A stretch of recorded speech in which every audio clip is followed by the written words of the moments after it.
Okay. Good afternoon, everyone, and welcome on board. My name is Melusi Twala from the Academy of Science of South Africa. Today, I'll be playing the role of facilitating this session, which is hosted by ASSAf as an information sharing session concerning the Frontiers Planet Prize. We've got the call that is currently open.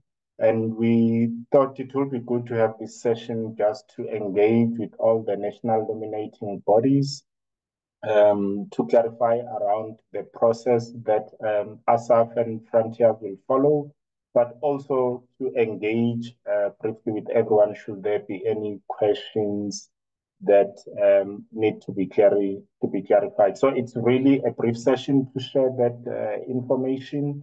I would like to welcome you all on board.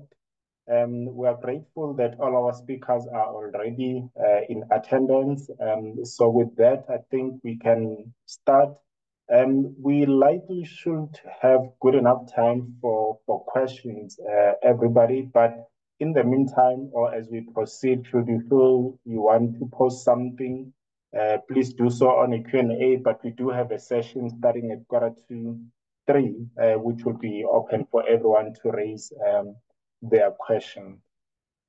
So with that, ladies and gentlemen, I would like us now to move and welcome Professor Stephanie Burton, who's the interim president of the Academy of Science of South Africa, as the host, just to give us welcoming remarks and some brief comments around the Frontiers Planet Prize. Thank you, and over to you, Prof. Burton.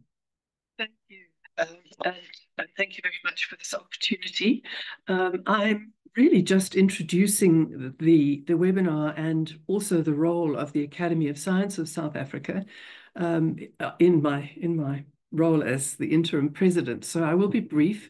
Let me start by saying welcome to all of you, particular to the colleagues who are going to speak. You will have them introduced in a moment, but also a welcome to everybody who is online. Thank you very much for joining us, and we hope that we will be able to answer any questions that you have.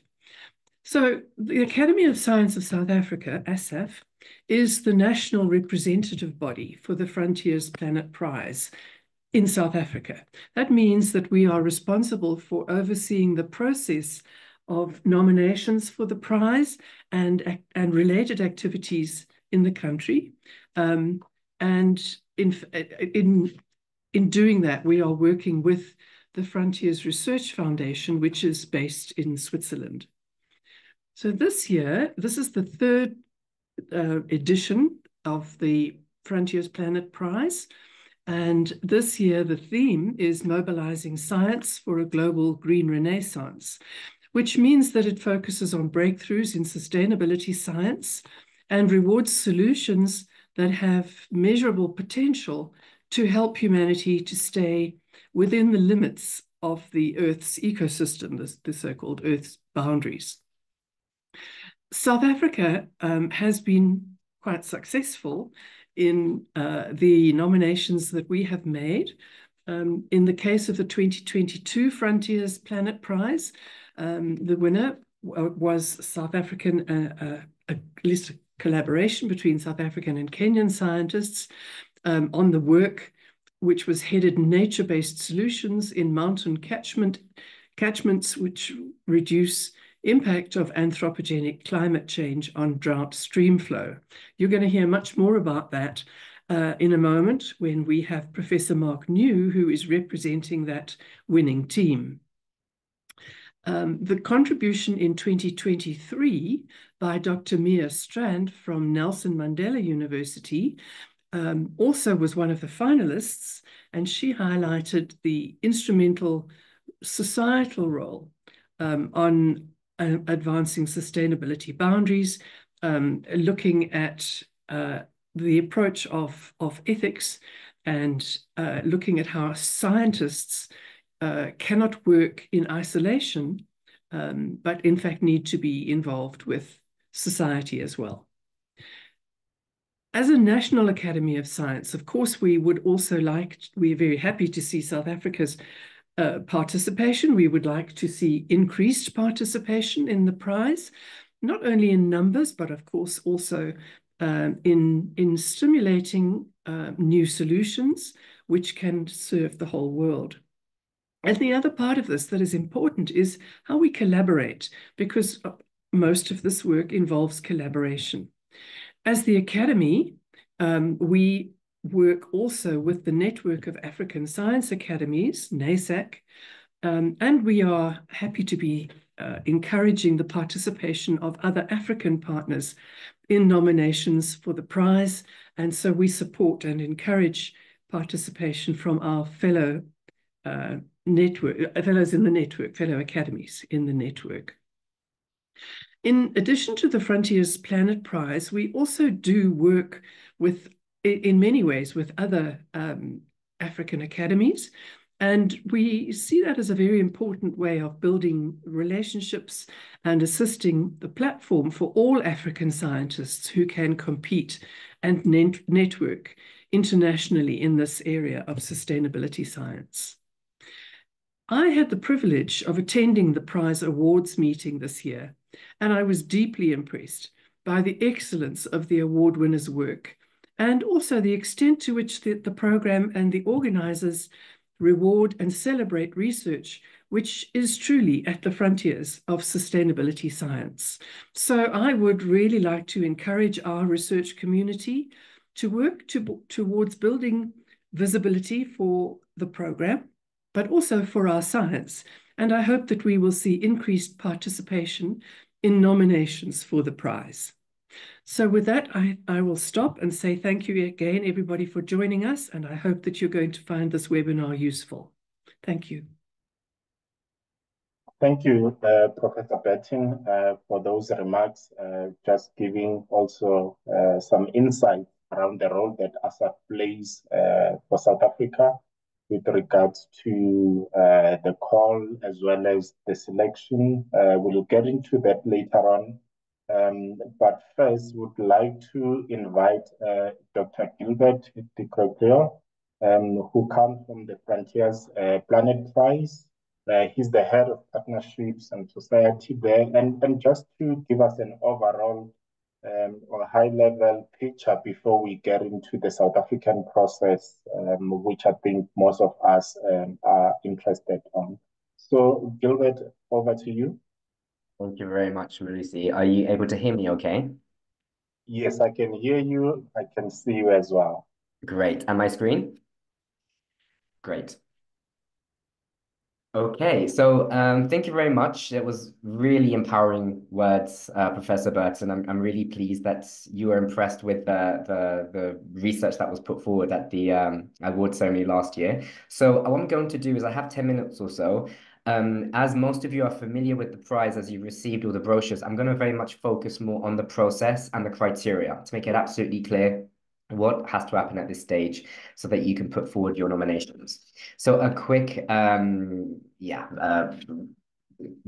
on what the prize is about. So it's a global competition that was launched on Earth Day 2022. And it's launched by us from the Frontiers Research Foundation. We're based in Switzerland. And it's a competition that mobilizes scientists, institutions, and countries to federate a groundbreaking research that unlocks a pathway for solution to keep us within the boundaries of our planets. And very nicely put, Professor Burton, what we're aiming to do here is to launch a global green renaissance. So the outputs are very straightforward. Each country is recognized with a national champion. And of that cohort, they have 3 international champions, each of whom will win 1 million Swiss francs to invest and accelerate in their research. One thing that's important to note about this prize is the concept of the planetary boundaries framework. And this really is kind of the epicenter of what the criteria is about. For those who are not too familiar with this, it's a framework that was put together in 2009 by Professor Johan Rockström and the late Will Steffen that identifies 9 critical biophysical systems and processes of the Earth that are essential for maintaining stability and the resilience of our planet. And we can think of this as staying within the safe operating space for humanity, which is at the center of this infographic in green. if we by crossing any of these boundaries, it leads to abrupt and potentially irreversible environmental changes. And now actually we've transgressed a significant number of them. In 2023, the most recent update, 6 of them have been breached. And we were really looking forward to seeing how we can get all of the planetary boundaries back into the safe operating space. So taking that together with the initial kind of mantra and the mission of the prize, we work across 3 axes, the first of which is we mobilize the entire academic ecosystem. So all of you who are here, thank you very much. You've registered to support this prize. So we work with universities like yourselves and national academies like ASSAf to join forces and find these solutions. As we do this for each country across the world, so now we have 66 participating countries, this competition is then ignited to accelerate these breakthroughs. And the last thing, which also was very neatly put together in the program that was sent out by Malusi, is it doesn't stop purely at recognition of the champions. We would like to adopt scientific breakthroughs to be at the right tables to provide evidence-based policy based on empirical research, which will guide policy and the private stakeholders in ensuring that we can pave the path for a nature-positive economy and one where humanity can thrive within the limits of the planet. So that's high level about the prize, which I'm sure most of you are familiar with. What I'd like to run through very briefly is the mechanics. So how do you piece together with ASSAf and with the jury of 100? It's a very simple system where we have our scientists, the active research body, Mark New, Petra Holden are part of this ecosystem, and they work and are affiliated within the research institutions, yourselves, the National Nominating Bodies. So these are the bodies that agree to nominate scientists for the prize. They then put their research forward to the national representative bodies, who tend to be the national academies, who will represent, in this instance, all of South Africa, and put forward the 3 nominations to the final body, the jury of 100. So this is an expansive group of thought leaders and experts that best represent the global impact of each scientific discovery. A very diverse group. And when I talk about diversity, I'm not talking about where they're based in the world or where they are in their career or their gender. But most importantly, if you want to drive transformational change, it requires a holistic approach, which needs to be transdisciplinary. So this is why, as well as natural scientists, environmental scientists, engineers, we also have policymakers and even legal practitioners and social scientists who are very important in finding these solutions, which was very, very well put together when you see the winning research of Dr. Mia Strand, who focuses on the importance of social sciences to promote nature-based solutions. And at the helm of the jury of 100, we have Professor Jan Bokstrom himself. So he is in charge of the entire voting process, and it happens in complete independence from any of the nominating bodies and also the Frontiers Research Foundation. And their role, or his role, is to ensure that he oversees the voting process for the national and the international champion. So putting all of these together and a quick overview. So you've been invited and you've already, most of you have already interacted and nominated your scientists last year. So that's what you shall be doing this year. Reach out to the lead scientists of the most promising research articles, select the top 3, and then share them with ASSAf.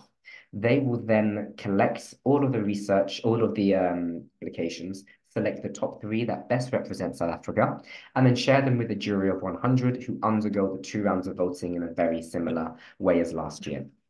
On Earth Day 2025, sorry, the 22nd of April is when there will be the announcement of the national champions, after which we have the Planet Prize Award ceremony taking place in June next year. And that's where the international champions will be awarded their 1 million.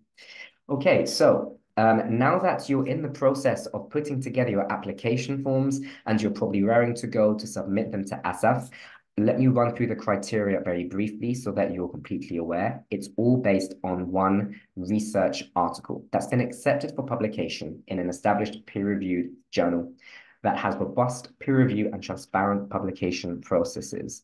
As the window of acceptance has now moved by 12 months to represent the breakthrough research that has most recently been published, the acceptance date of the article should be between the 1st of November 2022 to the end of this month, 2024. Okay, and obviously scientific excellence will be the default principle to participate on the prize. As also mentioned, a lot of the work we're seeing is about deep transformational change, paradigm-shifting research, so it must look at crossing different disciplines, which means all disciplines are welcome to participate as long as it focuses on planetary boundaries and presents original research findings, insightful reviews, or syntheses.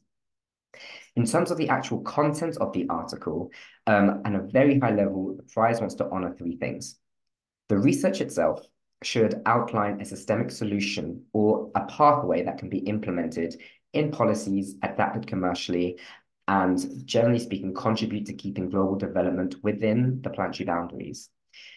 In the same vein, it should also advance our understanding and the quantification of the boundaries, showing how they're affecting life support systems or the Earth system at large, and also investigates the implication of adopting planetary boundary thinking across disciplines, sectors, activities, and applications. Last and not least, we should not be focusing on siloed thinking. Planetary boundary science is about looking at the entire Earth system on an Earth system scale by saying, how can we address, for example, climate change and biodiversity loss together? So the research must connect to as many planetary boundaries, and those articles which explore interactions and relations will be prioritized. So now that I've run through that, what are the next steps you need to know? This is a complete timeline, and I'm sure Melusi will go through what you have to know to submit your research. So we are basically at this point of the timeline now. So you've all registered. I'm sure a lot of you have already reached out to your research body.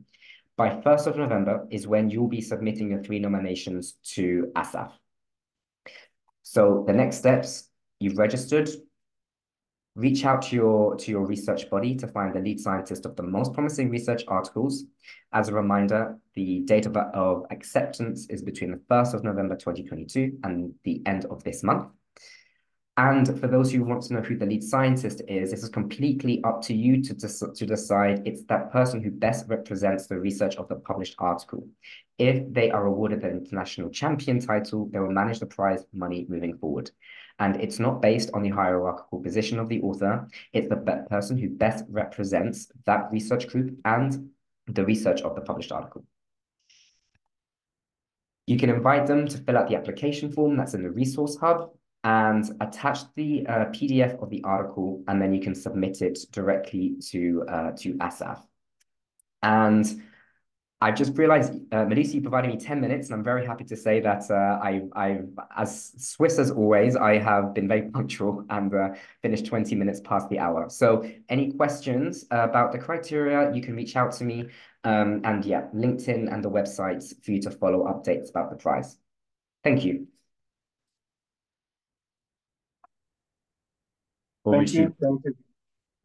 Thank you, Gilbert, for that overview. Thanks really for sharing, the details around, the concept of the prize, and also how internationally we'll be following the process that is there. I will just like to touch on the approach that we'll be adopting for South Africa before I hand over to Professor Magnew, who will be presenting next.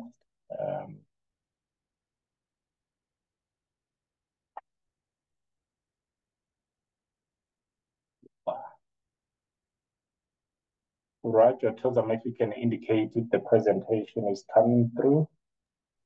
Yes, we can see the timelines. Yes. Started at the wrong slide, but in any case, thanks a lot for confirming that. Just again to maybe start on the point that Gilbert talked about, those planetary boundaries and the fact that the prize seeks to encourage research that cuts across the boundaries. And one of the minimum criteria is that the paper that gets submitted should at least be looking at a minimum of 2 of those planetary boundaries. And I would just like to maybe emphasize on that a bit, because some of the great research that gets submitted by the NNBs, the National Nominating Bodies, which are universities, the research councils, and so forth. You find that excellent research, but it doesn't cut across or focuses on more than one of the planetary boundaries. And that actually then, disqualifies the paper for consideration. It's actually one of those that will be disqualified at the early stages. But also conceptual research, what we typically call blue sky research. Some of the great, papers or outputs that are submitted, you find that it's blue sky research, which doesn't go beyond illustrating potential for implementation of those solutions that the paper is looking at. So that is something that we would really like to make you aware on, that, the papers that are submitted by the NNBs, please have a look to check if they address more than one planetary boundary, but also if the research that is published there presents potential for implementable solutions. Some of the papers are actually demonstrating, on the ground or in real situations, how the research addresses the advancement of planetary boundaries. So would encourage that the NNBs, maybe the research directorates at universities and research councils, just looks at those kinds of criteria. But then I think most of what we follow, Gilbert has already spoken about. We, as the national representative body of South Africa, our role is to issue the call, which we have done. That is why we are all here, and we are thankful for that. And now we are earmarking the closing of the deadline of the applications, which is the 1st of November. And after that, we've got a panel that will now sit to look at the applications that are received. The Secretariat does undertake the screening, of the application, just to ensure that all the papers that go to the panel do meet the criteria. However, we present on all the applications that are received so that the panel is aware of the numbers and those that are disqualified, why they were disqualified. You find that sometimes the issue of the timing of the publication of the paper, that it doesn't fall within the periodic prescription for that year. So also please have a look at that, just to ensure that your papers do meet the criteria.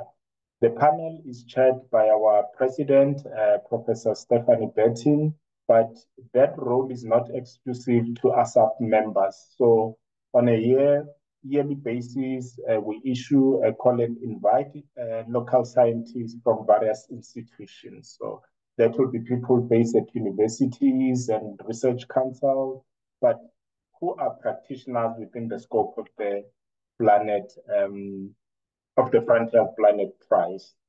And then out of that activity, 3 national nominees will be submitted by ASSAf to the jury, and we are earmarking the 20th of November as our timeline for submission of 3 papers, which then go to compete at a global, firstly at a national level, that out of those 3, 1 will become then South Africa's national champion, which then only that one, which is the national champion, then goes into the international conference, having that opportunity to compete for that 1 million Swiss franc prize at an international level. And that briefly is the process that ASSAf, as the NRB, follows. And if there's any questions based on my input as well as Gilbert's input, we've got a Q&A whereby we'll address all of these. But I think now I would like to then move over to our next item, And then welcome Professor Mark New from the University of Cape Town in South Africa. He is a professor in Environmental and Geographical Sciences Department, but he specializes in operational climate impacts attribution. He is a previous director of the African Climate and Development Initiative that was during the period of 2011 up to 2023. His extensive list of work includes leading the adaptation at scale in semi-arid regions, ASSAf, a project that ran between 2014 to 2018 and had over 10 countries participating from Africa as well as Asia. He is a co-author of various IPCC reports, and this includes lead authoring Chapter 17 of the sixth assessment work of Group 2. But his reason for him being here today is, as mentioned by Professor Bertin as well as Gilbert, he was South Africa's national champion for the 2023 prize, who then went on to win, and the work that he represents went on to win the International Frontiers Planet Prize for 2023. And we are very privileged to have him today, for him just to share his experience of the Frontiers Planet Prize, but also, since then, what has happened with regards, to the work that he's been pursuing. Professor Mark, thank you for availing yourself. We note that your co-author, Dr. Patricia Holden, could not make it. She registered her apologies, but we are thankful to the two of you, as well as the other authors of the work that you presented to win that prize. I'd like to hand over to you. Thank you. Okay, thanks very much. I'm just going to share my screen quickly and get that going. Great. That's it. Good. Is it through now, or? Yes, it is through. You can proceed now. We've got your audio. Yeah, and please do shout if I freeze. I'm in a bit of a dodgy internet connection spot. So, right. So first of all, as was said, I wanted to acknowledge Petra Holden, who's the lead author on this paper. She would have been here to also co-present with me, but has other commitments. I wanted to talk about three different things. First of all, our paper, maybe as an example of a type of paper that won a prize. Move on to how we're using the prize money to take our work forward. And then I wanted to finish off with a few things from my side about what I think applicants might need to consider when they are working with their nominating organization to produce a very good nomination. So I'll move on to the first part of the talk, which is just around our paper. I do want to say at the start that I think we were very lucky, sort of as an early adopter. I'm pretty sure that the competition for the prize in year one was much less than in year two. And I'm sure that the competition is going to be even tougher in year three. So I feel very fortunate that I was convinced to put in a nomination by the University of Cape Town and got our foot in the door early. I don't know whether if we'd been nominated, this year for this year's prize or for next year's, whether we'd have been as lucky. But anyway, we'll never know. So our paper was a multidisciplinary paper that essentially assessed the impacts of nature-based solutions. That's essentially catchment restoration in mountain catchments, in reducing the impact of climate change on drought period stream flow. And the first thing I'd like to note is that this paper that was put forward for the prize is actually, one of many papers coming out of the research lab, all of which have provided, if you like, the background, the data, the capability to be able to produce this paper, which kind of brought together many streams of research that have been done previously. And I think it's the case in many of these prize-winning papers that the paper that's actually submitted is kind of a capstone piece, if you like, for a lot of work that's been happening in a research lab or a research group over many, many years.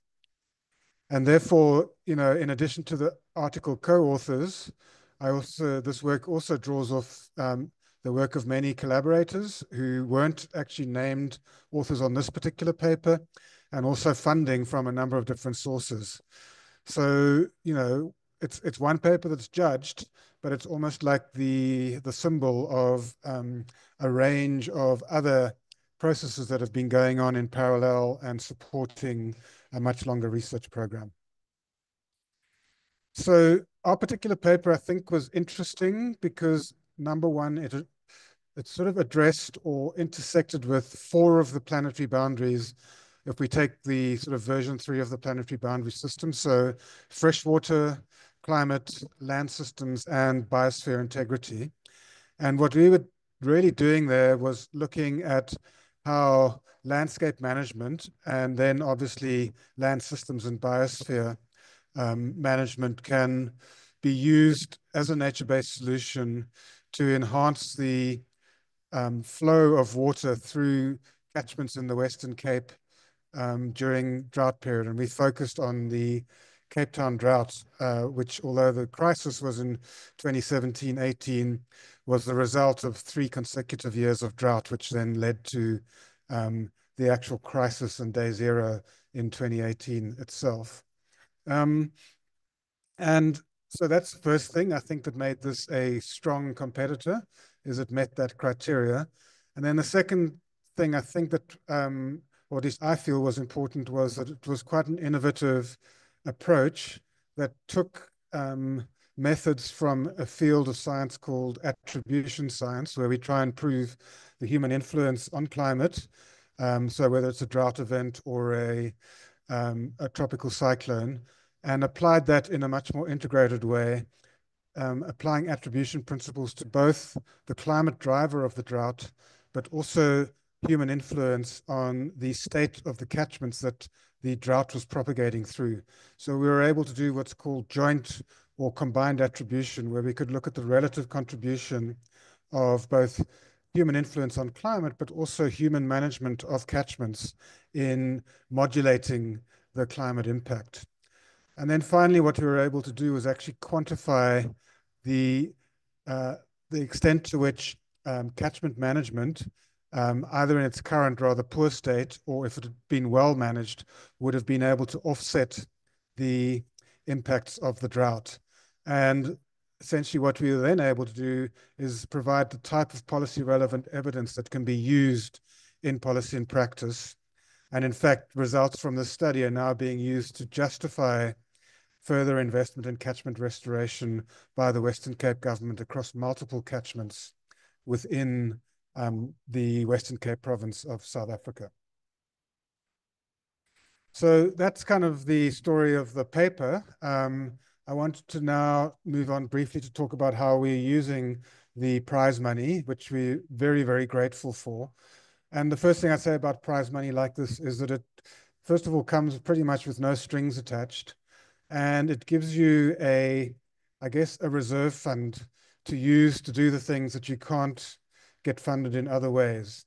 So it's very, very useful from that point of view, is that you can use it strategically and flexibly over a given time period as your lab's work continues. So the main thing that we've done post getting the prize is to establish a research lab within the African Climate and Development Initiative called the People in Nature and Climate Lab. I think the name's in what it says. We're looking at the interactions between people and nature and climate change. And so it's very much focused on nature-based solutions as a way of improving resilience to climate change. But we're also particularly interested in how those improvements and interventions bring nature to people as well.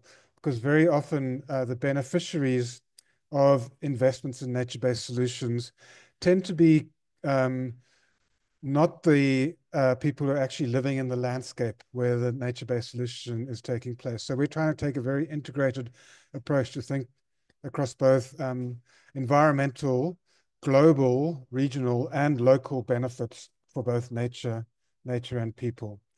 So that's kind of the framing principles for this lab, which builds off the work that we had been doing previously. And to sort of summarize it in a word or two, the aim of the pink lab, as we call it, is to advance both equitable and effective nature-based solutions with three different components.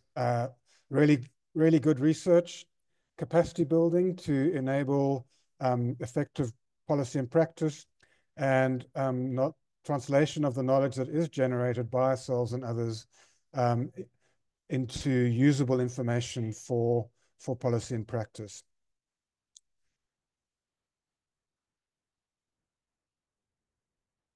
So just to get on, I'm going to sort of then talk about each of those three areas in a little bit of detail, not taking too long.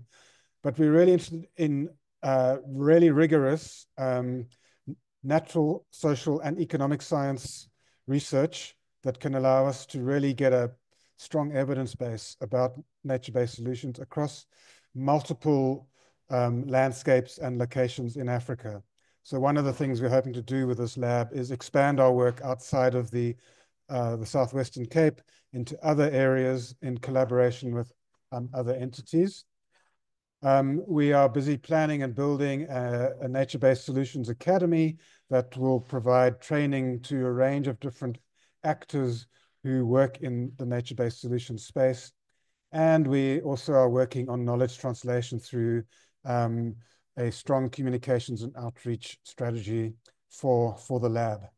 I mean, in the end, what we're looking for is actually to make nature-based solutions work, provide the evidence base that enables them to be justified and funded, and the evidence base and capacity that makes sure that when nature-based solution interventions are funded, they work as effectively as possible and bring multiple benefits from global to local scales. So the lab has been growing, and I wanted to just sort of show you the current state of the lab. But what I've done is highlight in purple the ways that the Frontiers Fund has been able to support us growing the lab. So the first most important thing is that Petra Holden, the lab leader, is a soft-funded researcher. So we've been able to underwrite her salary for the next 5 years using a proportion of the fund, which enables her to concentrate on actually growing and managing the lab and not worrying about her salary. We've also managed to buy out some of my teaching time so that I can concentrate more on the lab research and other activities. But we've also been able to invest strategically in researchers who are critical to expanding the work of the lab. And you'll see that there's one postdoctoral researcher already recruited, and we're busy recruiting a data scientist, an impact modeler, and an economist to come into the lab. The other lab members are funded through other projects. So the other great thing about money like this is that it creates opportunities to leverage and bring in additional funding to grow the lab through other funding sources. So just moving on to a few thoughts for the nominating institutions and the scientists who are being nominated. First of all, as Gilbert had pointed out, the nomination form asks for you, or essentially has space for you to talk to the different criteria for a submission. And my sort of one piece of advice here is to be as explicit and deliberate in that nominating form, explaining how a paper meets the criteria for the prize. Essentially, you've got to make it extremely easy for either ASSAf, and if your paper then gets forwarded to the jurors, make it very easy for them to see why your particular submission really meets the criteria across novelty, the applicability to the planetary boundaries concept, and I think really importantly, its scalability and utility for transformational practice to really make a difference at scale. And often scientists are not very good at talking about kind of the wider implications and how their research could be applied to really make a difference on the ground. So that, I think, would be really, really important for both the nominating institutions to work with their authors to make sure that that particular sort of downstream last mile impact box is ticked really, really well. The second thing I wanted to mention is issues of equity and fairness if you win. So as has been explained, there's a single person who's a nominee, and that could be the group leader, like me, who was the senior author on the paper. It could be the lead author of the paper, or I guess somebody else. But essentially, that single name then means that others who have been critically important in the work leading up to this one piece that is actually judged can often get lost and ignored in both the fanfare, the limelight, and things that follow afterwards. So I think it's really important to think about the to think about what would be the most useful person to nominate as the nominee in terms of how the money could be strategically used going forward. And then I think it's really important also to have that discussion amongst the team during the nomination process so that everybody's aware of who's going to be nominated and that there's absolute transparency in that. We did it in a bit of a rush, and so didn't think through these things particularly well, and kind of had to retrofit kind of recognition of different people after the nomination process had closed. And then the second important thing, I think, is even regardless of the fact that there's only going to be one name up front and then acknowledgement of the rest of the team, it's probably even more important to think about, should you win the prize money, how that prize money is going to be used, and have a discussion and an agreement about that in advance. So it's a bit like writing a paper in the first place. You agree on everybody's roles and responsibilities. It's very clear and transparent. I think it should be the same amongst the team about how the money will be used and that there's general agreement about that. And then secondly, the team needs to make sure that that is documented and agreed with the nominating institution. It's much easier to have all of those principles agreed in a transparent way in advance rather than rushing around and having to deal with conflicting interests and potential misunderstandings later in the day. So that would be my second thought there. Just get all your ducks in a row, if you like, well in advance, should you be as lucky as we were to become a prize winner. Thanks. So I'm going to stop there. Thanks for your attention, and happy also to take questions should there be any once we get to the Q&A. Thank you, Mark. Thanks a lot for that overview. I think, your experience on the prize and that advice, at the end on what the team, needs to consider submission. I think it's really important aspects that needs to be considered, because should your paper win, you will need to address those issues and better address them upfront than, as you are saying, when the big news is out and there's all things that are happening. So we really appreciate that. We are now getting into the Q&A.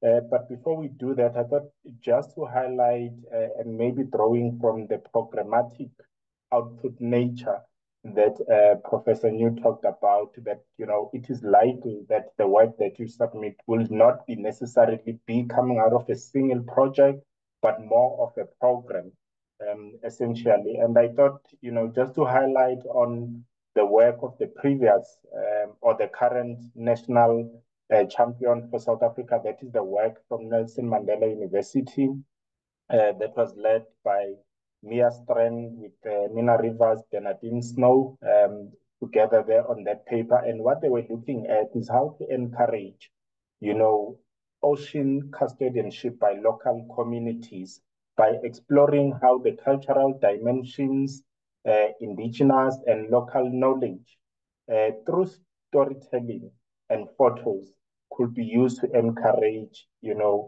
ocean stewardship in Algoa Bay. So you can imagine that that takes a lot of, uh, you know, contributions from preceding projects and role players in order to come to that high level kind of an output, which really demonstrated how communities in around Algoa Bay were encouraged and participated in enhancing the value of the ocean around which they reside. So I thought, let me just mention that, and maybe that can help us as we go into the Q&A. I noticed that we've got a hand from Diana. Before I allow you, Diana, Raj, if there's any other questions in the Q&A, please disturb at any time to let us know. But for now, I'd just like to request Diana to raise her question. Thank you. Over to you, Diana.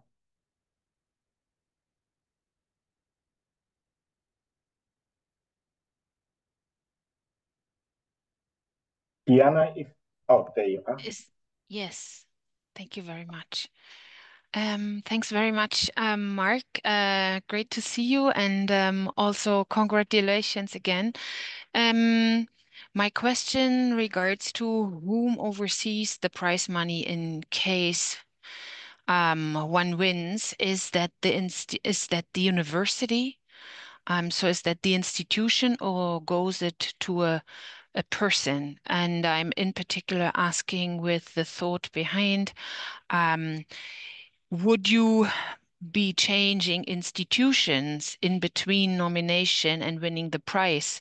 Where would the prize money go? Thank you very much. Thank you, Diana. Prof. Mark, if you can address that. Unfortunately, I can't address it since I've never been the winner. And we really do not get involved during that process. But if you can address that. I think it's kind of a joint question between me and Gilbert, maybe. So in our experience, the prize is a donation to the university, but with essentially as many of the authors as you wish to have nominated as, if you like, investigators or awardees, if you like. So, and then essentially it's up to the authors to, or the prize winners, to use the money as they see fit, and we have to give periodic updates to the Frontiers Prize team as to how the money, what we've been doing, basically. So so far it's been very, very light hand and light touch, which we appreciate. But I think Gilbert would probably be able to answer a bit more about what happens, I guess, if you move between nomination and prize awarding, but also if you move after the prize has been awarded. And I think that second one would probably be something I would get negotiated in that initial agreement between Frontiers and the university, that the prize money, that there's some agreement about what that would look like. So is the money to the research group or to the research leader? The research leader might leave, but the research group might still continue. So I don't think there's a single answer, but I think it would be something that needs to be negotiated, on a case-by-case basis according to the specific context one is looking at. But I'll hand over to Gilbert to maybe add to that. Yes, that's a very good question, and I think Mark, your answer is correct. So to clarify, the prize money goes to the recipient institution that put forward the champion. So that in Mark New's case, the prize money went to the University of Cape Town. And it's addressed to and it's managed like a custodian of that money is run by the principal investigator or anyone who is deemed the person managing that prize money. So in this case, it was split between Professor Mark New and Petra Holden. which you've seen. Now, the question about the transportability of the funds, this is something that we have included in our award conditions that is to be discussed ad hoc, because every situation is different, and we understand that's the case. So it is indeed a matter of just negotiation and discussing how that prize money can be moved forward, because you can, in some cases, for example, imagine if Dr. Petra Holden were to move to another institution, but were to continue the collaboration, how does that funding look? And this is something that just happens in a discussion between the foundation and the recipient national nominating body. And that hasn't actually happened yet, but it's, it could happen at some point. We know how mobile academia is. So yeah, it's kind of a work in progress. Thank you, Mark. Thanks, Gilbert, for addressing that. And Diana, I assume that's a legacy hand. So I would like to invite Joshua. I see your hand is up. If you'd like to raise your question, please.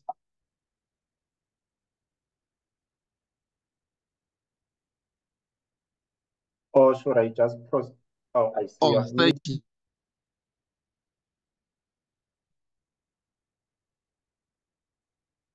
You can proceed, Joshua. Okay. Am I audible that end? Yes, you are. Okay. My question is, how does one submit if in Africa but outside South Africa? And again, is it to ASSAf or directly to the foundation? I guess that would be for me. To clarify, Joshua, do you mean you are a South African citizen but not affiliated at a South African institution? So, for example, you're based in a university in Kenya. Are you eligible? Is that your question? Yes, my question is, if I'm non-South African and I want to participate, I want to submit my paper. Yeah. So, good question. Anyone can submit, but depending on the only prerequisite is to make sure that your institution that you're affiliated at signs up as a national nominating body. If the institution is not based in South Africa, which is your case, then you would either have the National Academy of your country representing you as a national representative body. If that's not the case, then the International Science Council will handle this for you. So we do have cases, for example, we have new additions to the prize in Nigeria, Kenya, Uganda, and Ethiopia. They are managed under the auspices of the International Science Council. So everyone is able to participate, regardless if you are within South Africa and therefore represented by ASSAf. What I'd recommend is get in touch with me separately so I can see what your case is and make sure that you have a process in place for you to put forward nominations. Does that answer? Okay, thank you so much. Okay. Thanks a lot, Gilbert. And just for maybe a bit of insight there, I do assume that this is Joshua from Lesotho, the Lesotho Academy of Science and Technology. So in that case, LAST will play the same role as ASSAf does for South Africa. So LAST will be, as the official national academy, will then serve as the national representative body through which Lesotho institutions submit their nominations through. Just to expand on what Gilbert has mentioned there. But I see another hand from Dr. Tanya. Dr. Tanya, if you can unmute and raise your question, please. Thank you very much, and congratulations to Prof. Mark and the team. Mike, I'd just like to ask if a little bit more information on the registration process can be given, please. How do we register with our national nominations body?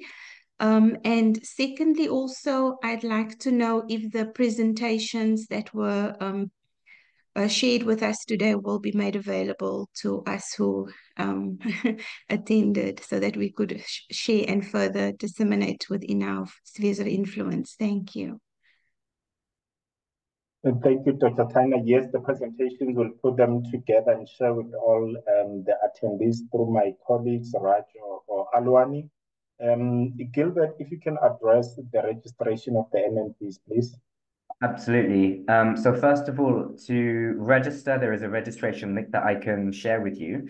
But may I ask you, Dr. Holmes, what institution are you representing? I'm representing Durban University of Technology in South Africa.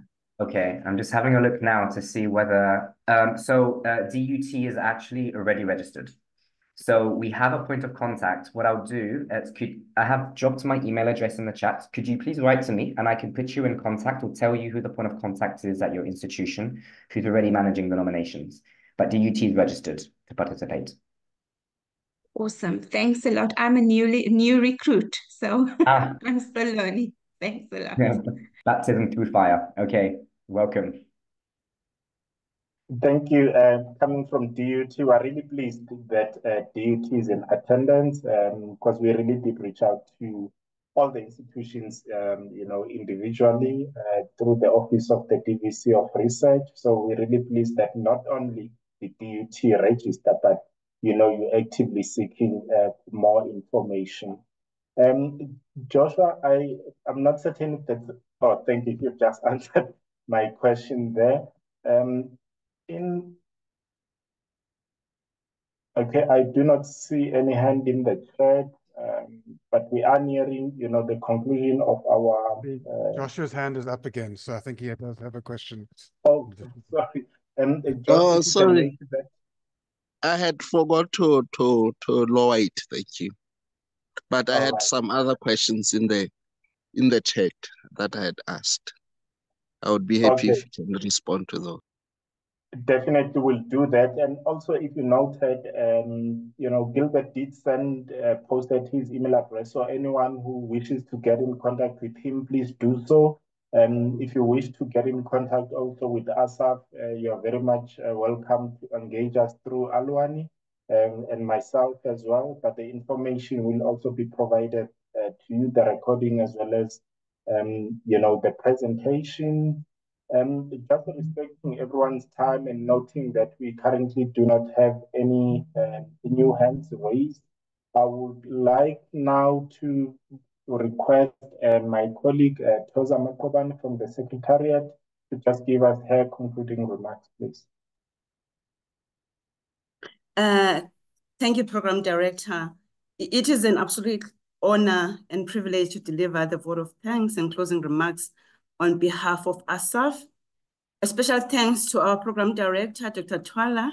Your leadership and vision have been instrumental in making this information session a success. And many thanks for the great facilitation. Our heartfelt thanks to our interim president at ASSAf, Professor Barton, for delivering a presentation on the role of ASSAf. And as Prof. Barton mentioned, ASSAf is the national representing body for the Frontiers Planets Prize in South Africa, which is administered by the Frontiers Research Foundation based in Switzerland. Dr. Gilbert, our heartfelt gratitude for our continued harmonious working relationship.